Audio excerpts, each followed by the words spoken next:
நீங்கள் எப்பயாவது நடந்து போகிறப்போ, இல்லை ஒரு பர்சனை பார்க்குறப்போ, ஏதாவது ஒரு வார்த்தைகளை, ஏதாவது ஒரு விஷயத்தை கேட்குறப்போ, சடனாக உங்களுக்கு தோணியிருக்கா, இந்த விஷயம் ஏற்கனவே நடந்த மாதிரி இருக்கே அப்படின்னு சொல்லிட்டு?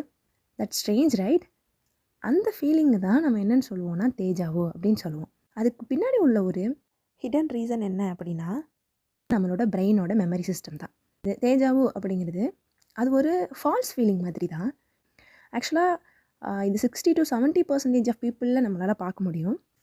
பிலோ 35 இருக்கவங்களுக்கு இந்த தேஜாவோ ஃபீலிங் அடிக்கடி வரும்.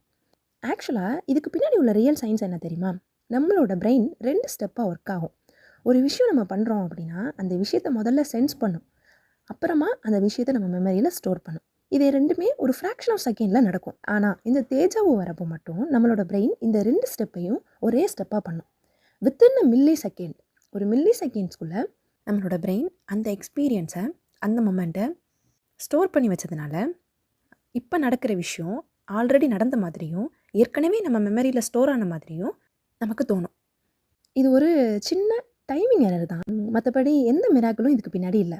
நெக்ஸ்ட் டைம் உங்களுக்கு தேஜாவோ ஃபீலிங் வந்துச்சு அப்படின்னா யோசிச்சுக்கோங்க, உங்களோட பிரெயின் ரொம்ப ஃபாஸ்ட்டாக இருக்குது, நீங்கள் ப்ரெசண்டில் தான் இருக்கீங்க, இதுக்கு முன்னாடி இந்த சிச்சுவேஷன் நடக்கலை அப்படின்னு. இது கேட்க கொஞ்சம் மிஸ்ட்ரியஸாக இருந்தாலும் நல்லா இருக்குல்ல? ஸோ இந்த மாதிரி இன்ட்ரெஸ்டிங்கான மெடிக்கல் நியூஸ் தெரிஞ்சுக்கிறதுக்கு இந்த சேனலை ஃபாலோ பண்ணிக்கோங்க.